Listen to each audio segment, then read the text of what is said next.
Well, I first had to get permission to share this story Okay. because it's partly my story, but it's really a story that belongs to my daughter.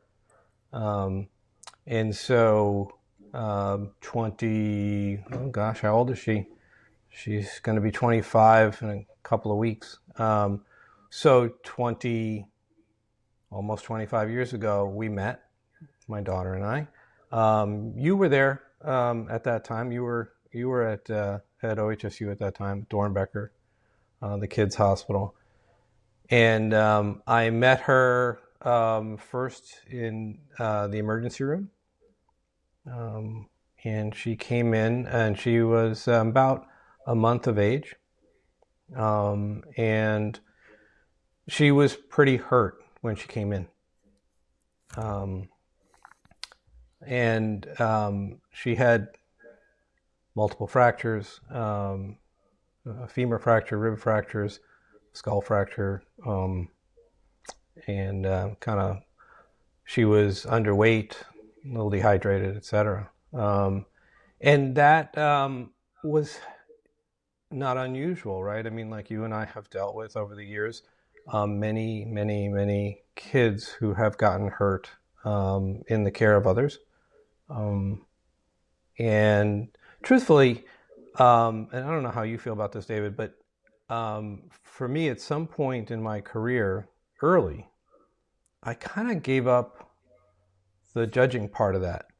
I just was, I was definitely more intent on taking care of these kids, number one, making sure they were safe, number two, and that kind of outrage that I had early on dissipated when I realized, well, I mean, people are people. We're under all sorts of stress, and you can never tell how you'll act in a certain situation. Um, and so, Katie was one of these kids who came in, and we started taking care of her. And then, because she had not just these fractures, she had dislocated hips. She became more of a more kind of chronic patient of mine. We were taking care of that, and she's had multiple surgeries and so forth. Um, and then it's around a year of age, when I had kind of been working with her for almost that whole year.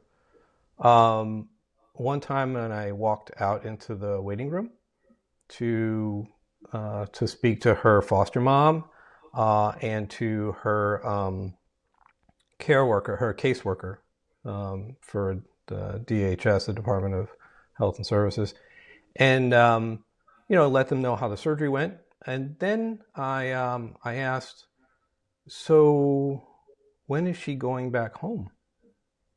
Because the usual course for these kids is that the parents get some kind of training, they get psychological counseling, et cetera, et cetera. And then the eventuality is that they either go on to another family member, get adopted out into another part of the family, or they go back home. And the caseworker said to me, well, she's more than likely not going home, um, because there are issues at the home that have not been resolved, and so she's more than likely not going there. And then she said, well, do you know, like, any good families who might want to adopt her? And I said, no, but I'm sure, you'll find plenty of people who, want this beautiful baby to be part of their lives. And yeah, I'm sure you'll find someone. And I walked away. And as I was walking away, she said, can I ask you another question? And I said, sure. And she said, well, we're looking for a special family for this one.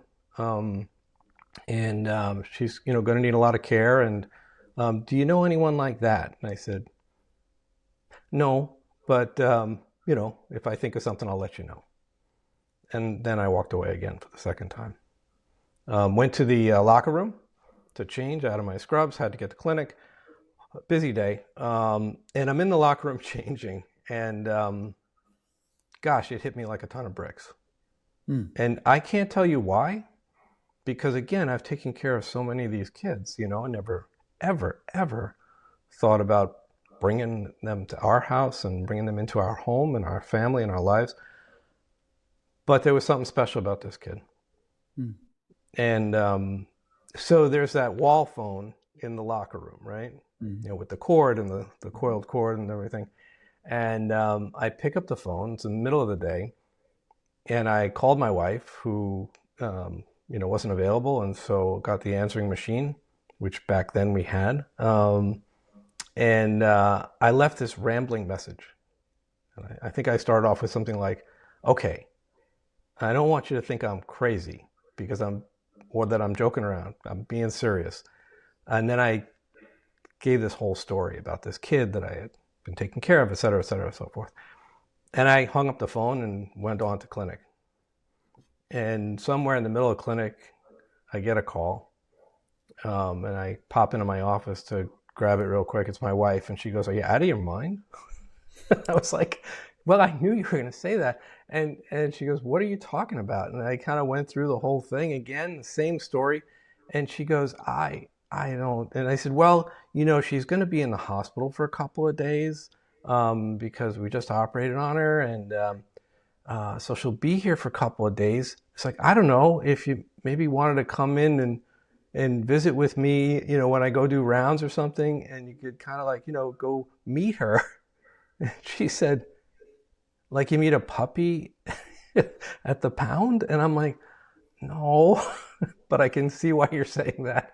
And in any case, we had another discussion with that night, and she said, "You're serious?" And I was like, "Yeah, I'm serious." And so it didn't take long for Colleen to kind of like jump on board with me, and the next thing we know, we were taking classes through the state, for prospective adoptive families, and having home visits and working with the Boys and Girls Aid Society and so forth to be vetted, and then we were in it. Mm. And for the next year and a half, we were in the running with two other families to see who would get to adopt her. And then they eventually chose us. And that's how Katie became part of the family. Wow, that's such a Yeah. beautiful story. So, at that point, did you have other children at home? Uh, Yeah. My son, Benjamin, who was, when we were going through the home visits, Ben was probably 4.5, something like that. And I remember this so clearly. We were sitting, Colleen and I were sitting on the porch talking to the caseworker who was evaluating us.